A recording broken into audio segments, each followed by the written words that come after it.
Welcome to this week's edition of Good Books Radio. Audiobooks.com is the cheap underwriter for Good Books Radio, which is produced by UTRGV Media Services for Rio Grande Valley Public Radio. And now here's your host, David Hinojosa. Welcome to another edition of Good Books Radio. I'm your host this week, David Hinojosa, and today I'm speaking with Dr. Robert Lustig on his new book, The Hacking of the American Mind, the Science Behind the Corporate Takeover of Our Bodies and Brains. Dr. Lustig is a professor of pediatrics in the Division of Endocrinology and a member of the Institute of Health Policy Studies at the University of California in San Francisco. He is also the Chief Science Officer of Eat Real, a nonprofit dedicated to reversing childhood obesity and type 2 diabetes. Lustig consults for several childhood obesity advocacy groups and government agencies. His books include the New York Times bestseller Fat Chance, The Fat Chance Cookbook, and Sugar Has 56 Names, A Shopper's Guide. Dr. Lustig, welcome to the program. Thank you so much for having me, David. So appreciate it. Now, before we delve into how the American mind is being hacked, I would like to discuss a little bit about the terminology that you included here. So, you talk a lot about the difference between pleasure and happiness. Could you tell us what the difference of these two terms is? You bet. That's the crux of the whole argument. People think they're the same. In fact, if you go on Google right now and pull up, definitions, you'll see the same terminology being used for both of them, but they actually could not be more different. In fact, in certain situations, they're actually opposites, and I'll explain how. So, 7 differences between pleasure and happiness. Pleasure is short-lived. Happiness is long-lived. Pleasure is visceral, that is, you feel it in your body. Happiness is ethereal, you feel it above the neck. Pleasure is taking. Happiness is giving. Pleasure is experienced alone. Happiness is usually experienced in social groups. Pleasure is achievable with substances. Happiness is not achievable with substances.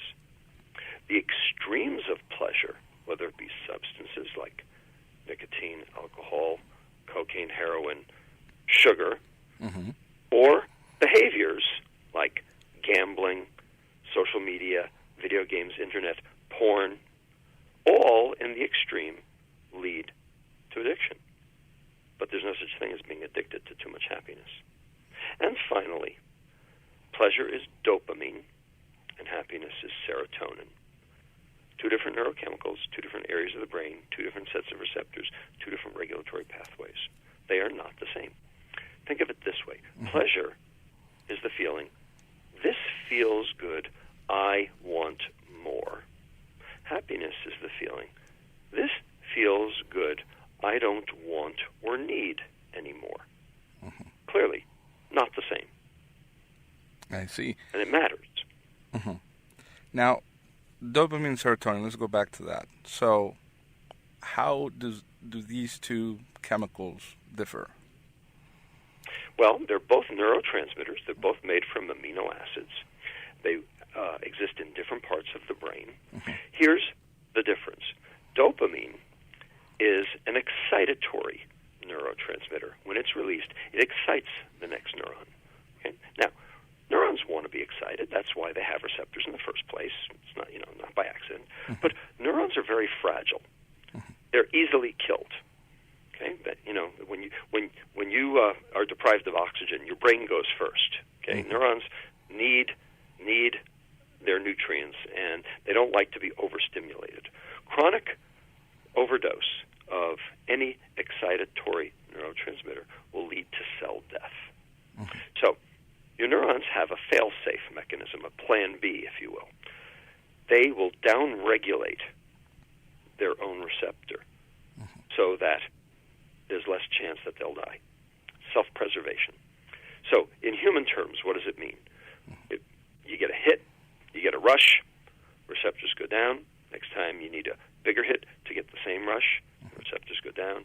And a bigger hit, and a bigger hit, and a bigger hit, and a bigger hit, until finally, huge hit to get nothing. That's called tolerance. And then, when the neuron starts to die, that's called addiction. Serotonin, however, is an inhibitory neurotransmitter. It doesn't downregulate its own receptor because it doesn't have to, because it puts the next neuron to rest. Instead of exciting it, it inhibits it. So your receptors don't go down, so you can't overdose on too much happiness. But there's one thing that downregulates serotonin, dopamine. So the more pleasure you seek, the more unhappy you get. I see. When I read that, I thought it was very fascinating because, like you said, the excessive dopamine creates addiction, and there can be much. You can't do that with serotonin, and even though these are. Both. I'm sorry? I was going to say, so excess dopamine is the driver of addiction, but deficiency of serotonin is the driver of depression. So these two phenomena, addiction and depression, are linked. And they're linked through our current environment, because our current environment of technology, drugs, food, sleep deprivation, all contribute to upping the serotonin and upping the dopamine and downing the serotonin. Now, I want to go back to technology because, I mean, that is everywhere. Yep. I see it a lot in not only teenagers but also adults and everywhere. You know, people are just constantly hooked to their mobile phones. So you define something called internet addiction, and binge watching movies is also an addiction. Could you elaborate a little bit more on this? Basically, these devices of ours are engineered very specifically to give us multiple and nonstop dopamine hits, and I can prove it. If you go online to a YouTube video made by Tristan Harris, former Google executive, and he was on 60 Minutes and the PBS NewsHour about 8 months ago, he actually outs the company in terms of its effort to addict individuals. Do you have Gmail, David? Yes, I do. Okay. Do you ever notice that when you click on Gmail to open it, it takes about 2 seconds for the new Gmails to populate and for them to show? Yes. Okay. You think Google's just slow? No. That's been engineered. That's been baked in. That is on purpose because the neuroscientists told Google how to up and amp up that dopamine with the tension, the desire, the need in order to keep you going to your email. So Nir Eyal, who is an internet entrepreneur out here in Silicon Valley, wrote a book in 2014 called Hooked, How to Market Habit-Forming Products. And in this book, he describes the 4-part strategy. So there are 4 parts to this. The first is called the trigger, the proverbial itch, so like the email going off in your phone or clickbait or something. The second is called the action, the proverbial scratch, if you will. And, of course, the scratch has to be socially acceptable. So right now, checking your email is socially acceptable. For instance, smoking used to be socially acceptable. Now it's not. Number 3, variable reward. So the reward has to be different every time you experience it, like, for instance, Groupon or Overstock. Do you incessantly check your GPS? No. The reason is because every time you check it, it's the same. So it's not variable. It's not variable reward. It tells you where you are. Okay, you don't need to keep checking it. So that is not. So just because it's technology doesn't necessarily make it addictive per se. But all of these things that they've built into it specifically to make it addictive, that's another story. And then finally, number 4, the one that the companies care about, investment. Because you have to justify to yourself why you're willing to plunk down another $1,000 for an iPhone 10 when smartphones are at 80% market saturation. I mean, what's the value of an iPhone 10? You'll be able to put virtual furniture in your living room and shoot the zombies that are sitting on them. I mean, really? $1,000? Really? Get the idea? Yes. Okay. So that, and those four factors, these are driving, not only increasing our dopamine, but also, well, consequently driving consumption. And this is not only particular to Google, but many other corporations are engaging in this endeavor. Absolutely. So the goal is consumption. The goal is investment. The goal is money. And if you look at the U.S. Exports, you know, the industries that export, turns out hedonic substances are numbers 1, 3, 5, 7, and 9. So this is big business. This is the American economy.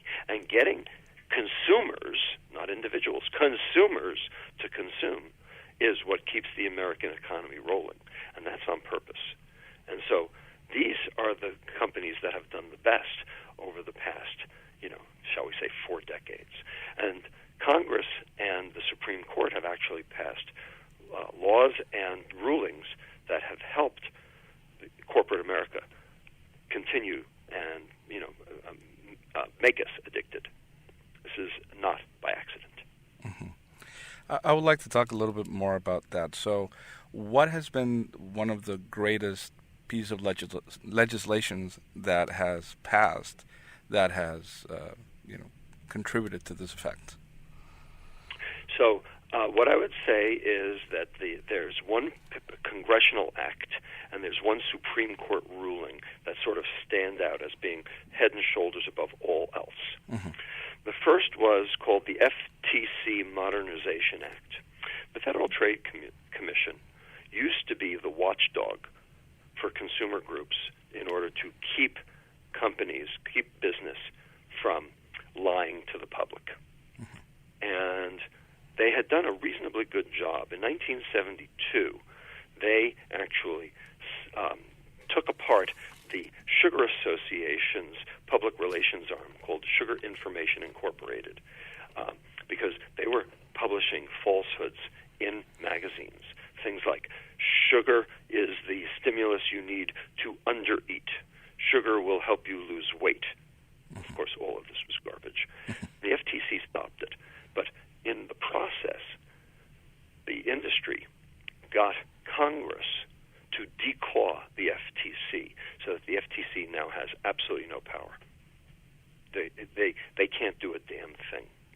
The FTC is a basically obsolete, useless agency because all their power has been taken away. Their enforcement arm is gone because of this FTC Modernization Act.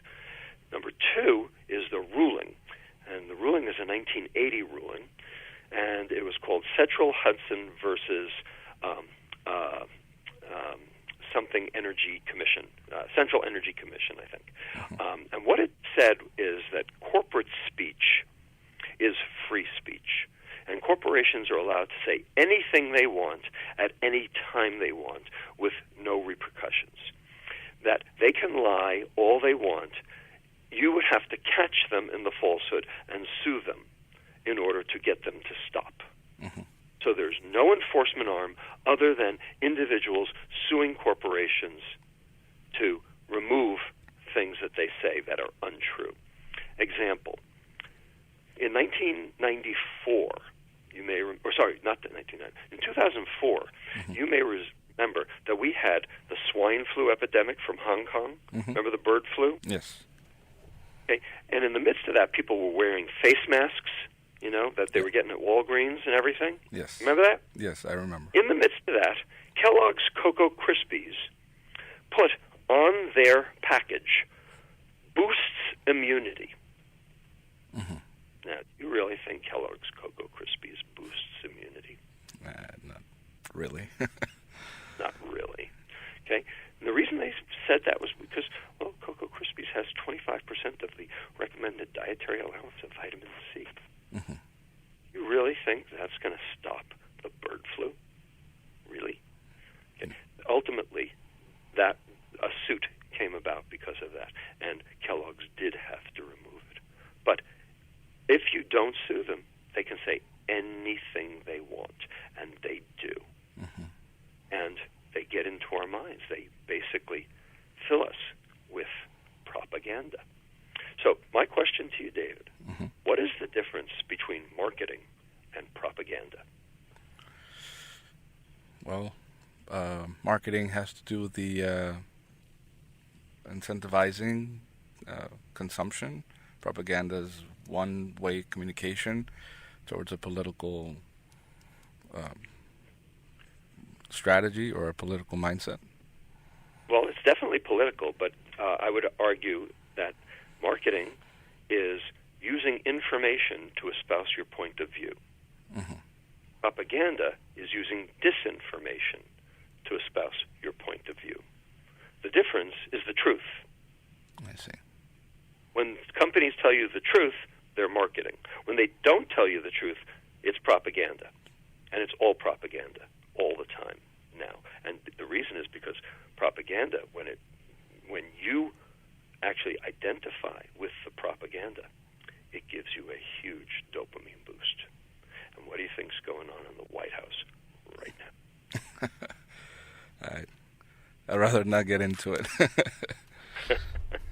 Now, going back to the Kellogg's, I remember reading an example you provided on a cereal that's made of oats that includes marshmallows. Could you tell us a little bit about that? Sure, that's a marketing strategy in and of itself. Lucky Charms. They're magically delicious. Right? Yellow stars, orange moons, green clovers, pink hearts. Yes. Why are there marshmallows in the box? To sweeten the deal, maybe. To sweeten the There are other ways to breakfast. do that. There are other ways to do that. Why are there marshmallows in the box? Well, you mentioned that it's for them not to use as many oats, and That's right. right. Because marshmallows are cheap and oats are expensive. Marshmallows take up room in the box. They can put less money in the box and sell it for more. Great business strategy. Absolutely. Now, they know what they're doing. Yes, they all know it. Yes, absolutely. They do know what they're doing. Now, The point is, you have to know what they're doing in order to be able to fend it off. Yes, we must become more educated consumers, right? Well, we have to become individuals. As long as we're consumers, we're prey to them. In fact, this all started in 1929 when we adopted something in this country called GDP, the gross domestic product. Yes. And that was on purpose because we just entered the Depression, and we needed an index for determining how well we were doing and whether or not we were climbing out. The originator, the inventor of the GDP, a guy by the name of Simon Kuznets, said that GDP can not even remotely express the welfare of a nation. He knew. Yet that's what we've decided determines the welfare of our nation is GDP. So I'm going to show you exactly why we have a problem. So production is food plus pharma, and health is food minus pharma. So we end up double billing. The food industry makes the disease that pharma treats, and we get to double bill on our GDP. In the meantime, we get sicker and sicker. This is the problem. I see. Now, going off on us getting sicker and sicker, I'd like to discuss metabolic syndrome. Could you tell us what that means? Sure. So, metabolic syndrome is a cluster of diseases that come about because of chronic metabolic dysfunction in cells. The diseases that are normally associated with metabolic syndrome are obesity, type 2 diabetes, hypertension, lipid problems, heart disease. But there are some others too: cancer, dementia, fatty liver disease, chronic kidney disease, and polycystic ovarian syndrome. All of these diseases share at their core a concept, a phenomenon that goes on in the body called insulin resistance. Every one of these diseases are diseases of insulin resistance, and the excess insulin, because of the resistance, drives these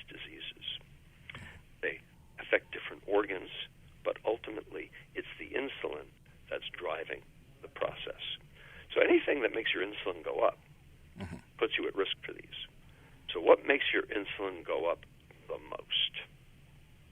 Sugar. Answer, sugar. Mm-hmm. Sugar. Sugar is two molecules, glucose and fructose. The glucose makes your pancreas make more insulin. The fructose makes your liver make more fat. And the fat stays in the liver. You get fatty liver disease, and then your pancreas has to work even harder to make your liver do its job. Mm-hmm. And you end up with metabolic syndrome. So while there are several ways to get there, ultimately, sugar is the fastest, cheapest, most effective way to drive metabolic syndrome, and it's the reason children are sicker than adults. Now, and children are getting the diseases of alcohol without alcohol, because alcohol used to be the cause of metabolic syndrome, and now children get those same diseases, type 2 diabetes and fatty liver disease. mm-hmm. And this is obviously because of all the food that they eat. Everything that we eat has sugar in it, so that drives that. Well, down in Brownsville, I think you have a particular problem. Stark County, Texas has the highest diabetes rate in the entire country. And the reason is because there are 4 diet staples. Okay, the 4 basic food groups. Okay. Shredded beef, refried beans, white tortillas, and Coca-Cola. Those are your 4 basic food groups. That sounds about right. Sounds about right. Indeed. So, and all of these foods that you just mentioned, they're not particularly known to have, like added sugar, for example, candy or chocolate bar or soft drinks. These are, like you said, refried beans, tortillas, but they do have a lot of sugar. But they do. You have to look at the package. In fact, sugar's been added to 75% of the items in the grocery store, specifically to increase palatability, to make them sweet, because when they add sugar, you buy more. You also get sick. Now, is there a way to counter all of this? Is there a way to avoid sugar as much as possible? Is there a way to avoid metabolic syndrome and avoid our, this consumption? This is what I do in clinic every day. This mm-hmm. is why I take care of obese kids, is to teach them how to be able to do that. Mm-hmm. Ultimately, it's the distinction between real and processed food. Mm-hmm. Most kids today don't even know what real food is. They've never seen it. Mm-hmm.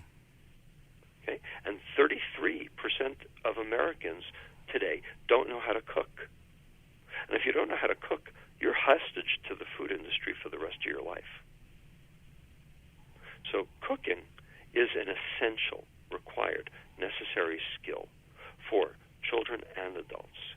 And it used to be that children learned cooking from their parents, or especially from their moms. Okay? But if the parent doesn't cook, or if the parent is holding down 2 jobs and is just happy to put some fast food on the table, after running around, doing soccer and debate team and everything else, no one's going to learn anything. And of course, you're then subject to whatever the food industry decided to put in that food. Mm-hmm. So, if you want to unhack yourself, if you want to mitigate your disease, mm-hmm. the first and most important thing is eat real food and cook it yourself, because then you know what's in it. Absolutely. And that is one of the 4 C's that you mentioned in your book. Could you briefly tell us a little bit about the 4 C's in the book? Sure. Mm-hmm. So, every one of these will up your serotonin, tamp down your dopamine, make you happier. They're all clinically proven to be effective. They are all evidence-based with double-blind, placebo-controlled trial data. They all work, and most importantly, every American has access to all 4 of them because they're free. Mm-hmm. And it's guaranteed or your money back. But because they're free, don't expect a refund. Number 1, connect. Mm-hmm. And that does not mean Facebook. That means interpersonal, face-to-face connection. Because you have mirror neurons in the back of your brain that are reading the person that you're talking to, their facial expressions. Mm-hmm. And it's translating into emotions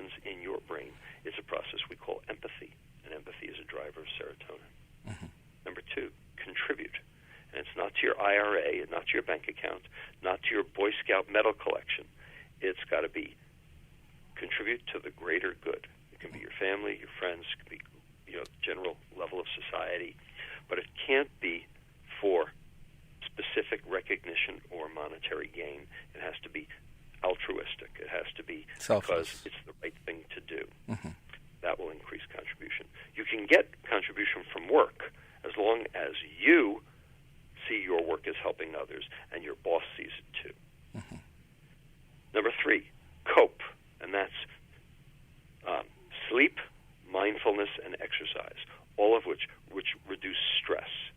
And by reducing stress, we reduce dopamine and we also up serotonin. And finally, number 4, as I mentioned, cook. Because when you eat somebody else's food, you don't know what's in it.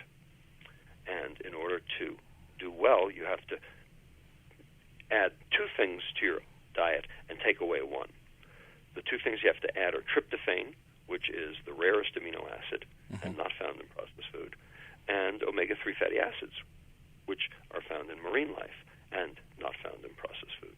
And the thing you have to lower is sugar, which is found in all processed food. So, high tryptophan, high omega-3s, low sugar. That's called real food. Mm-hmm. That's what we should be eating. I see. Now, is there anything, before we finish, is there anything you'd like to add, Dr. Lustig? Well, you can't fix a problem if you don't know what the problem is. Mm-hmm. You can't extricate yourself from a ditch if you don't know how you drove into it. Mm-hmm. We've been hacked. We've been hacked by corporations with government support and approval. We didn't even know we were hacked. We thought this was just what life was. Mm-hmm. Well, life's going in the wrong direction. Liberty is going in the wrong direction. And the pursuit of happiness is clearly going in the wrong direction. In order to fix the problem, you have to understand it. This book will explain it. It will explain what to do to unhack your brain. It truly did. I really enjoyed your book. It actually made me reconsider most of my habits. I'll tell you that much. And hopefully you'll be able to put some of them into practice. Oh, I definitely will. It was very insightful. I really liked reading it, and I just couldn't put it down. Dr. Lustig, I want to thank you for being with us here today. Oh, thank you for having me, David. It's my pleasure. I've been speaking with Dr. Robert Lustig on his new book, The Hacking of the American Mind. A truly fascinating read. Truly recommended. And I want to remind our listeners that you can always hear our interviews on our YouTube channel, Good Books Radio, Strong and Cook. This is your host, David Hinojosa. Thank you for listening.